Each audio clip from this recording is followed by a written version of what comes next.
우리가 지금 사도행전을 하고 있습니다. 사도행전을 하고 있는데 그 중에서 특별히 바울을 중심으로 해가지고 사도행전을 짚어가고 있습니다. 이 13장에 나와 있는 오늘 읽었었던 이 본문은 사도 바울이 1차 선교 여행을 떠난 뒤에 성공적으로 첫 번째 지역이었던 구브로에서 정말 기적적인 방법으로 하나님의 은혜를 끼치고 나서 그 다음 행선지로 가는 곳이 바로 비시디아 안디옥이었습니다. 이 비시디아 안디옥에서 첫 번째 설교를 하게 됩니다. 물론 그 전에도 우리는 설교를 했었을 것이라고 짐작은 합니다. 왜냐하면 바울이 갔었던 곳은 안식일에 회당에 먼저 찾는 그런 형태들이 반복이 되기 때문에 분명히 안식일에서 말씀을 나눴을 것으로 보이지만 어쨌든 간에 사도행전에 공식적으로 대비 설교라고 할 수 있는 것은 바로 오늘 읽었던 본문입니다. 그리고 이것이 매우 길게 소개가 되어 있고 이 설교 말씀은 전체 이 사도 바울이 어떠한 신앙관을 가지고 선교에 임하게 되는지를 엿볼 수 있는 매우 귀한 자료입니다. 이 지역을 보면 바울과 및 동행하는 사람들이 바보에서 배 타고 밤빌리아에 있는 버가에 이르렀으니 요한은 그들에게서 떠나 예루살렘으로 돌아가고 그들은 버가에서 더 나가 비시디아 안디옥에 이르러라고 되어 있습니다. 장소는 비시디아 안디옥입니다. 우리가 화면을 잠깐 보시면은요, 이 비시디아 안디옥은 바로 이 오른쪽에 있는 것이 다소고요. 그 다음에 이 가운데 이 바로 위에 있는 게 버가고 이쪽 버가를 중심으로 해서 있는 지역을 밤빌리아라고 합니다. 그리고 그 밤빌리아 지역 위에는 타우루스 산맥이 있고 타우스 산맥은 굉장히 높은 지역입니다.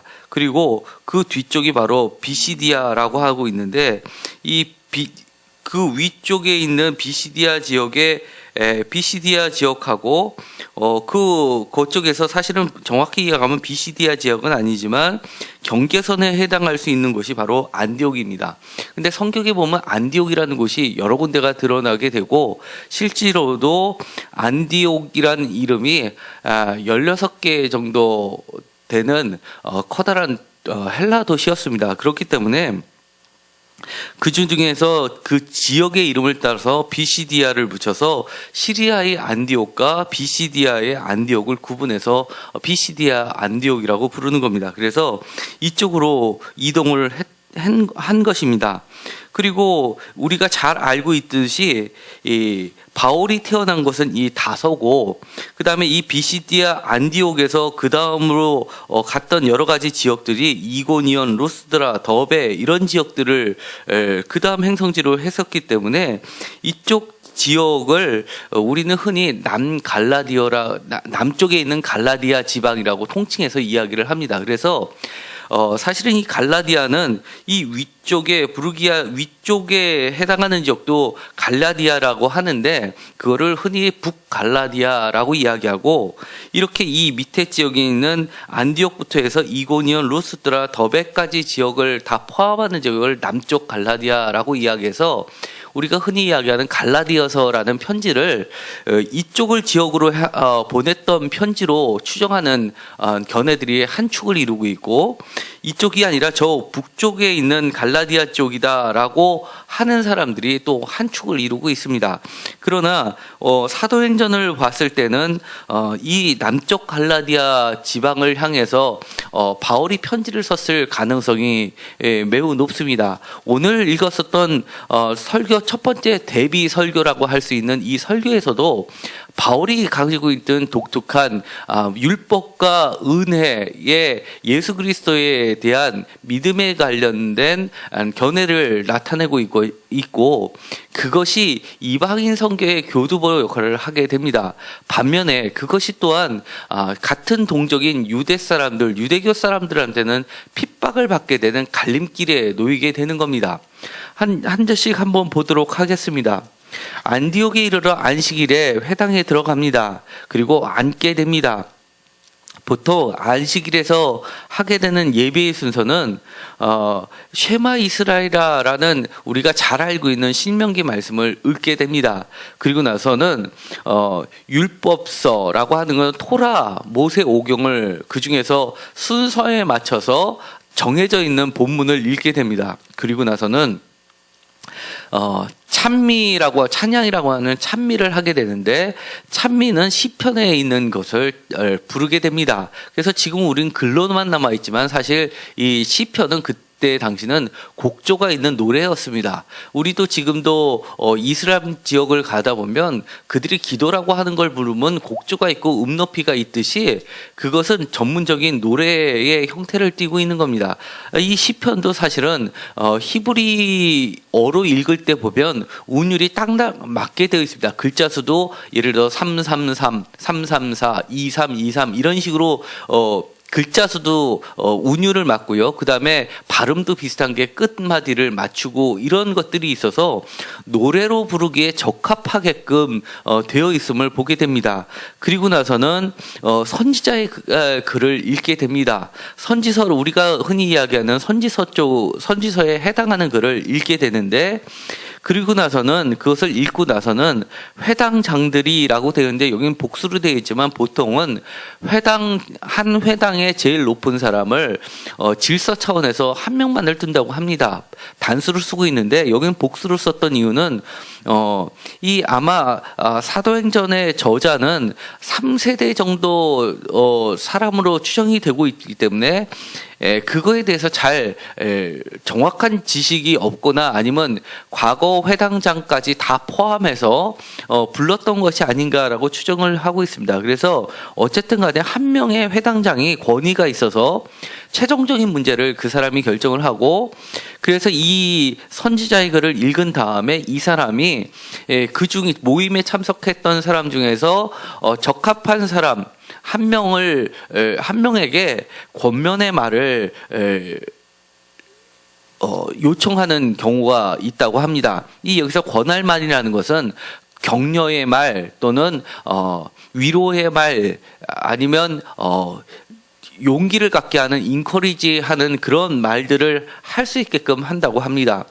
이런 순서대로 하게 되는데 이때 그 당시에는 순례하는 여러 가지 예언자들 무리가 있었기 때문에 바울도 그런 사람 중에 한 명이라고 판단이 됐고 또 이 권면의 말에서는 보통 말씀을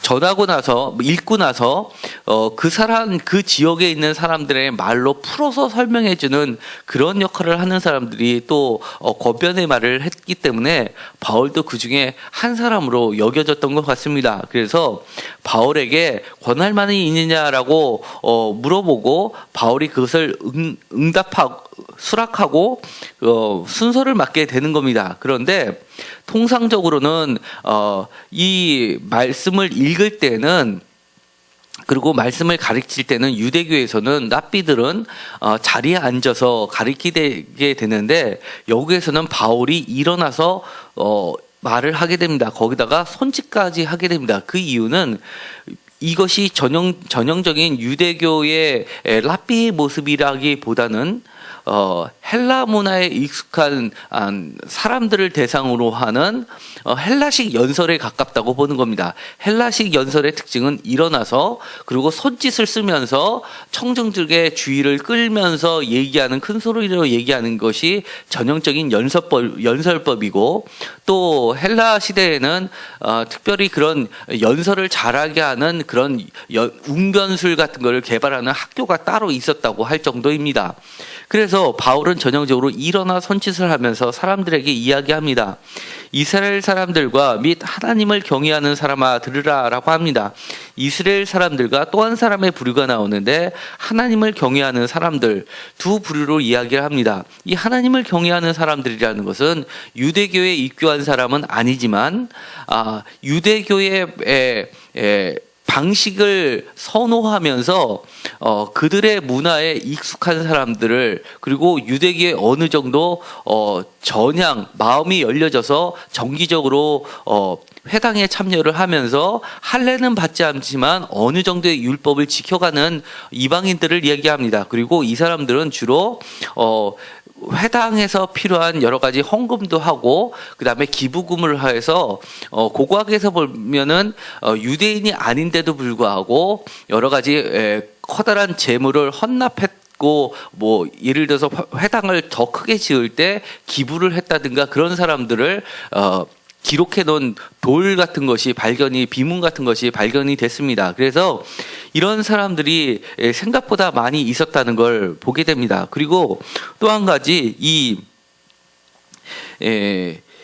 지역이 갖고 있는 특성인데요.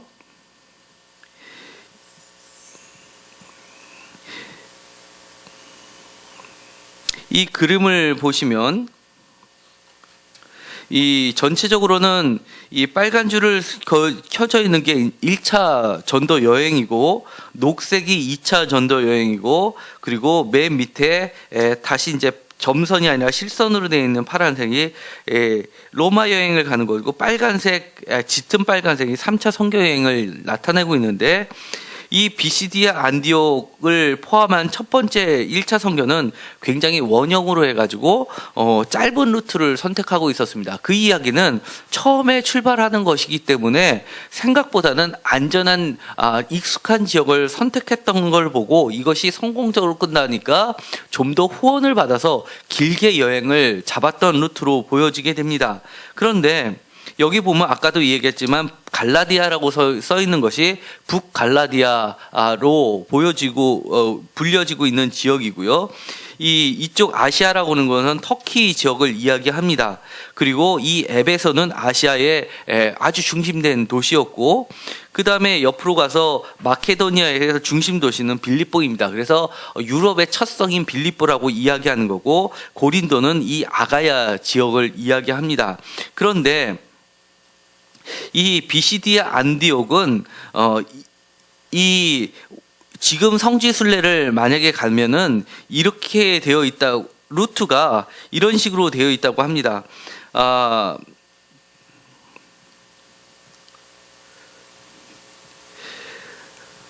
보통 히에라폴리스라는 데서 하룻밤을 묵고 출발해서 그 다음날 묵는 곳은 건너와서 이 이고니온이라는 데서 묵는다고 합니다.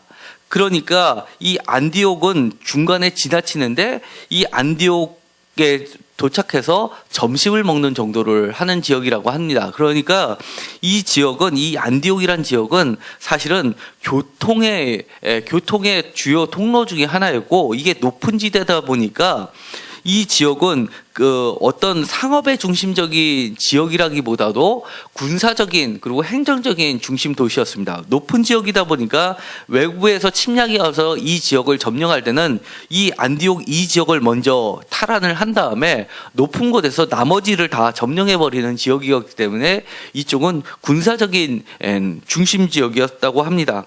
그리고 이 버가라는 데서 올라가는 길이 그 당시에는 도로가 안 닦여 있었기 때문에 매우 어려운 루트였고, 이 왼쪽을 지나가는 길과 오른쪽을 지나가는 돌아서 가는 길이 있는데 좀 가파른 길이었다고 합니다. 그렇기 때문에 이 안디옥은 지금 보게 되면 바울의 흔적이 그렇게 많이 남아있지는 않다고 합니다. 그럼에도 불구하고 이 지역이 군사적으로 중요한 지역이었기 때문에 바울이 먼저 이 지역에서 말씀을 전하려고 했었던 것은 그만한 가치가 있었던, 그리고 선교에서 거점을 확보할 수 있는 중요한 지역이었다는 것을 보게 됩니다. 그런데 이 여기에서는 하나님을 경외하는 사람들도 포함이 되어 있고 이 사람들한테 설교를 합니다. 그런데 이 17절부터 설교의 내용이 시작되고 끝나는 것이 바로 41절에 끝나게 됩니다. 매우 긴 설교를 가지고 있는데요.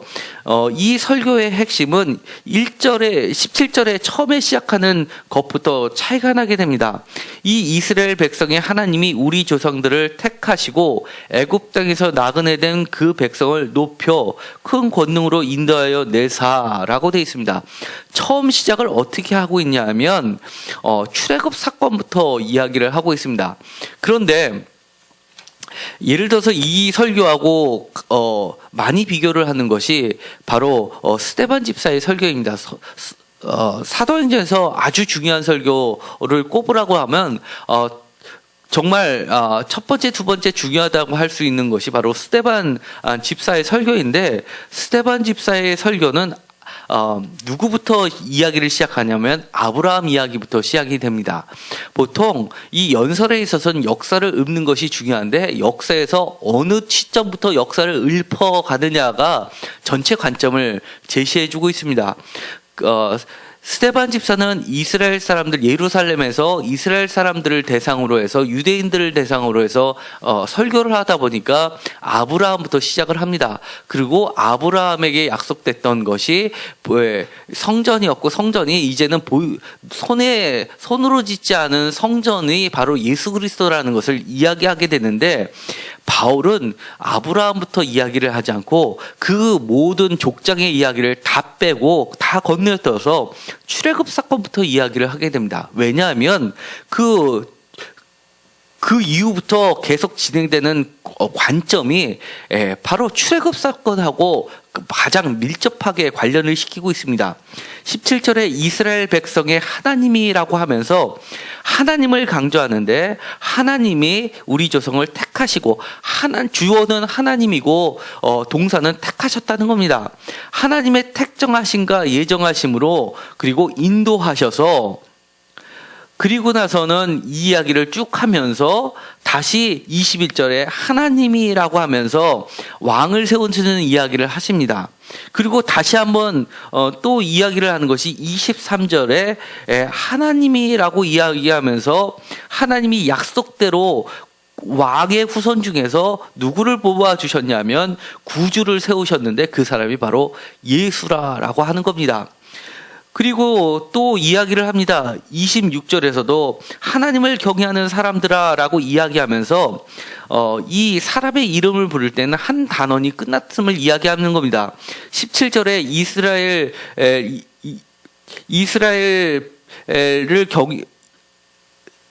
이스라엘 백성이 하나님이라고 시작하기 전에 16절에 하나님을 경외하는 사람들아, 이스라엘 사람들아라고 호칭을 부르듯이 26절에서도 마찬가지로 하나님을 경외하는 사람들아라고 호칭을 부르는 것은 새로운 전환점과 새로운 시작을 이야기하게 되는데, 거기서도 본론적인 이야기는 바로 구원의 말씀을 하겠다는 겁니다.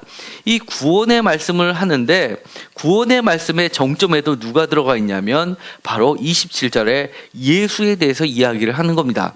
그러니까 이 26절부터 다시금 이야기를 꺼면서 본론적인 이야기를 꺼내기 전에 서론적인 역사 이야기를 할 때 하나님의 역사 속에 개입하신 것을 강조하고 있고, 하나님을 끊임없이 강조를 하면서 하나님의 택정하심과 하나님의 약속하심이 바로 역사 가운데 드러난 사건이 바로 예수라는 겁니다.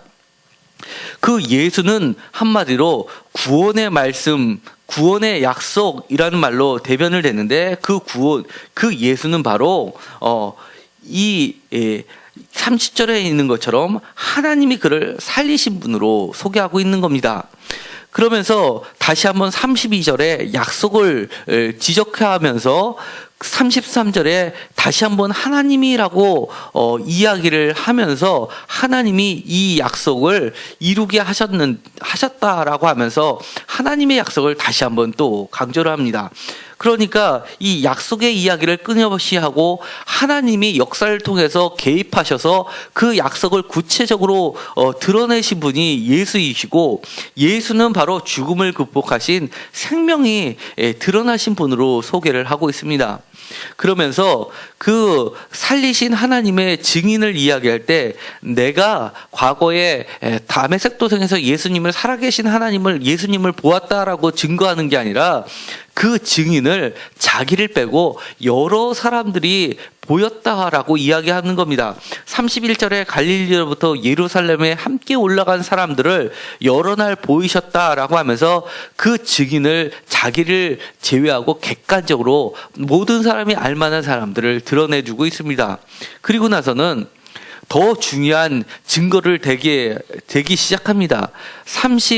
33절에 보면 시편 둘째 편에라고 하면서 너는 내 아들이라 오늘 너를 낳았다라는 말씀은 시편 2편 7절, 2장 7절인데, 시편 2편 7절은 메시아 등극시라고 하는 겁니다. 왕이 등극식 때, 왕의 등극식 때 불려지는 찬양 노래였는데, 이것을 가지고 예수께 돌리고 있습니다. 그리고 또 한 가지 이야기를 하고 있는 것이, 바로 34절에 또 다른 성경 구절을 가지고 증거를 대고 있는 것이 이사야서 55장 3절입니다. 내가 다윗의 거룩하고 미쁘는 살을 너에게 주리라 약속하셨다라고 하면서 주의 거룩한 자로 썩음을 당하지 않게 하시리라 라고 하면서 다시 한번 시편 16편 10절을 가지고 그 하나님의 약속이 구체적으로 어떻게 이루어졌는지, 그 약속이 이미 성경에 약속되어 있다는 것을 이야기하시고, 그 성경이 비로소 예수에 의해서 성취되었다라는 것을 증거합니다. 38절에 이렇게 이야기합니다. 그러므로 형제들아 너희가 알 것은 하면서 지금까지 이야기했던 것을 그들이 이제는 이해할 수 있는 방식으로 설명을 합니다. 무엇이었냐면, 예수께서 죽지 않고 썩지 않고 다시 살렸다는 그 사건은 바로 너희들에게 있어서는 죄사함의 사건이라는 겁니다. 그러면서 모세의 율법으로도 너희가 의롭다 하심을 얻지 못하던 모든 일에 이 사람을 힘입어 믿는 자마다 의롭다 하심을 얻는 이것이다 라고 하면서, 이것이 바로 선지자를 통해서 약속하신 말씀인데, 이것이 너희가 받아들이지 않고 너희들이 믿지를 않는다면 선지자들이 말했던 저주의 말씀이 너희들에게 응하게 될 수도 있다라고 경고를 하는 겁니다. 이 말씀은 전체적으로 보면 예수에 대해서 이야기할 때 하나님을 우선적으로 강조합니다. 모든 주어는 하나님으로 시작하고 있는 겁니다. 17절에서도 그렇고 21절에서도 그렇고 23절에 하나님이라고 이야기하고, 다시 30절에 죽은 자 가운데서 살리신 분도 하나님이시고, 33절에 또 예수를 일으키신 분도 하나님이시다라고 하면서, 34절에 또 하나님께서 죽은 자 가운데서 그를 일으키셨다라고 하면서, 37절에도 마찬가지로 하나님께서 살리신 일을 이야기하면서 이 예수에게 집중된 모든 사건에 주도적인 역할을 하신 분은 바로 하나님이시라는 겁니다. 그렇기 때문에 대상이 이스라엘 사람들과 또 한 사람들은 하나님을 경외하는 사람들에게 이 말씀이 선포되었던 겁니다.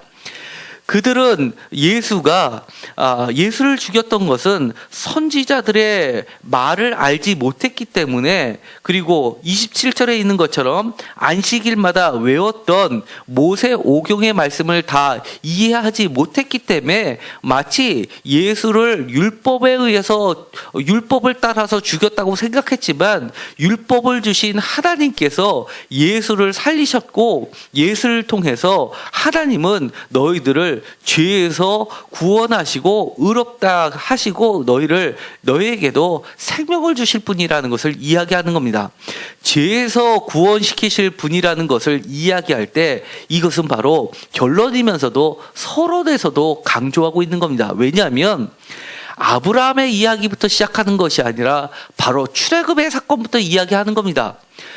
마치 이스라엘 사람들이 애굽에서 탈출하듯이, 애굽에서 구출받듯이 너희들이 죄 가운데서 너희들을 구출해 주실 분이 바로 예수 그리스도라는 것을 이야기를 하고 있는 겁니다.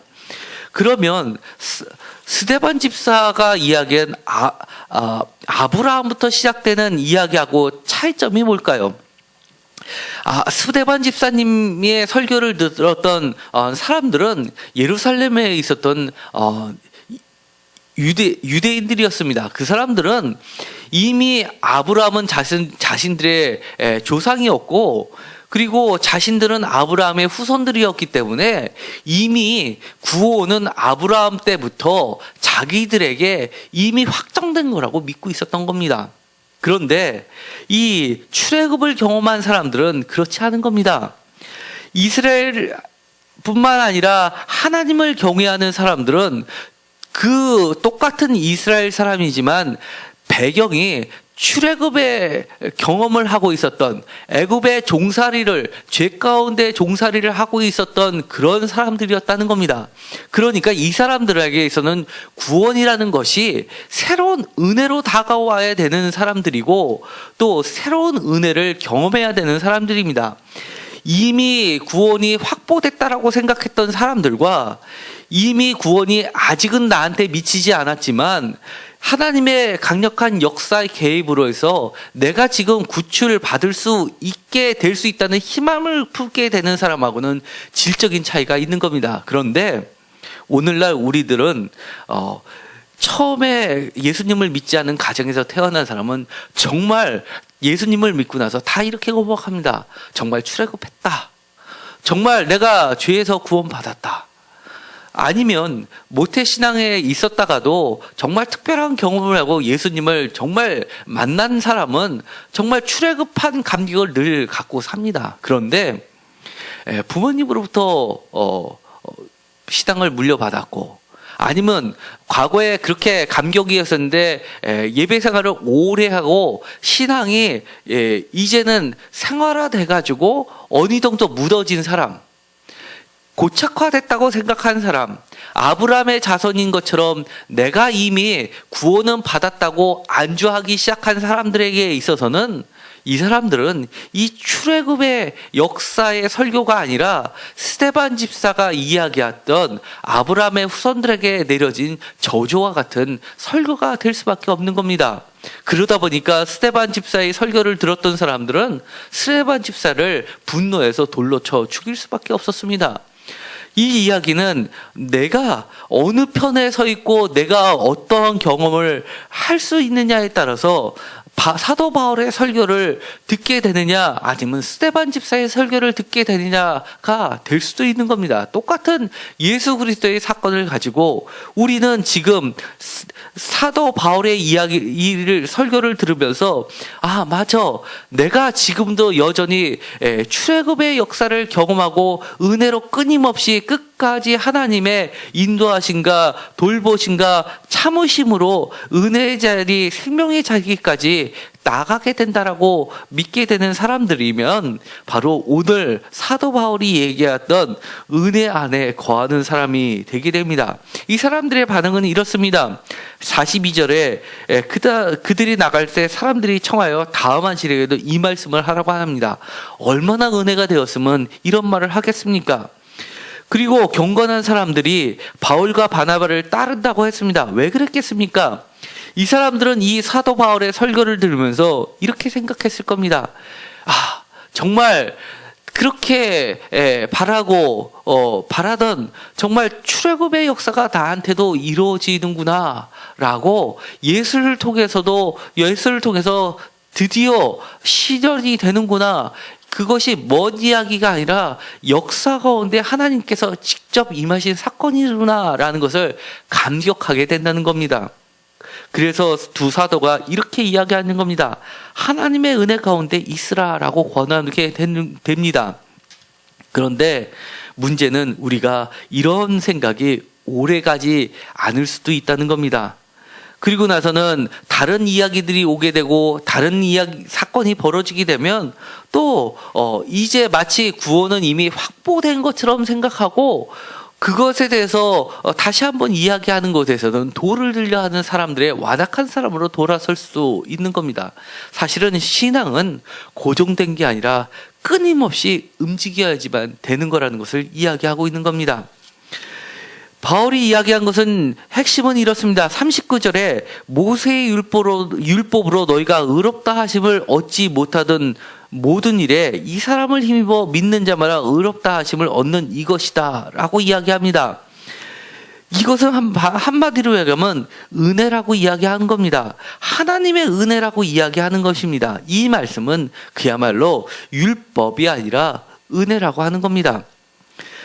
심지어 장로교 쪽에 예정론을 지지하고 있는 학자들도 이 본문에 처음에 시작할 때 하나님이 우리 조상들을 택하여라는 17절의 이 택함이란 말씀을 예정론으로 받아들이지 않고 있습니다. 왜냐하면 바울이 이렇게 끝까지 결론 내는 이야기는 믿음이라는 것은 예정에 의해서 갖춰질 수 있는 것이 아니라고 하는 겁니다. 구원의 예정은 모든 사람에 미치게 되는 하나님의 예정이지만 구체적으로 그 하나님의 구원하심에 열려진 문에 믿음으로 응답하고 믿음으로 그 구원을 받아들이는 것은 각각의 개인의 책임에 놓여 있다는 것을 이야기하는 겁니다. 그렇기 때문에 이것은 예정론이 될 수가 없다는 겁니다. 우리에게 책임이 있다는 거고 우리 모두는 책임 있는 존재로 하나님 앞에 은혜를 경험할 때만 쓸 수 있다는 것을 이야기합니다.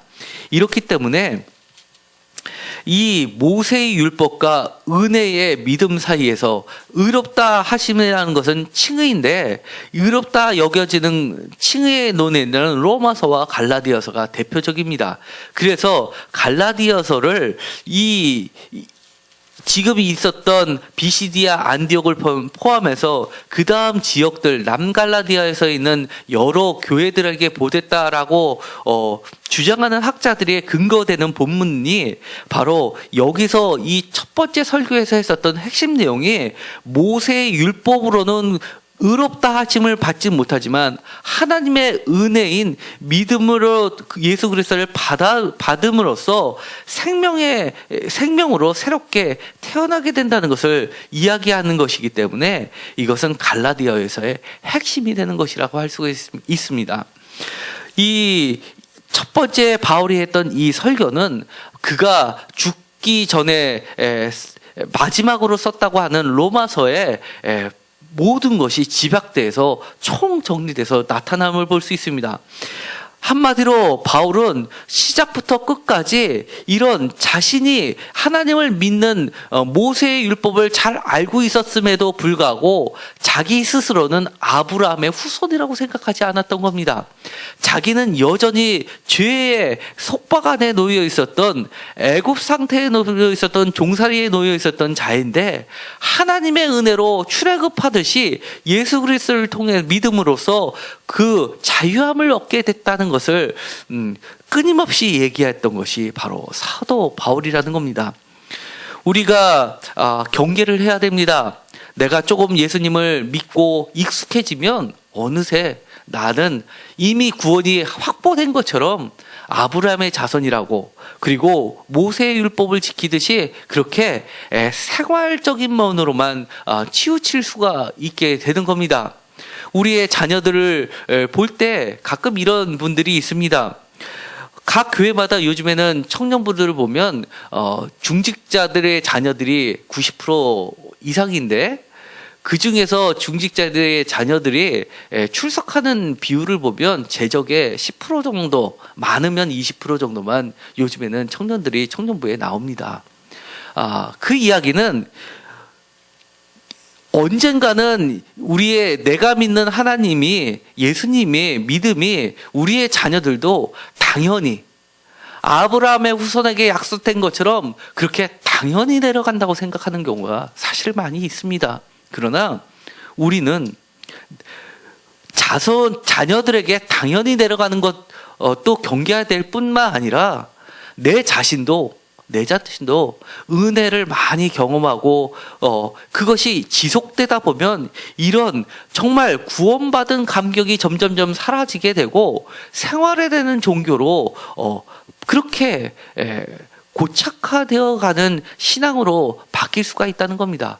거기에 대해서 우리는 썩음을 당하지 않게 늘 새롭게 하는 그런 믿음이 필요한 것입니다.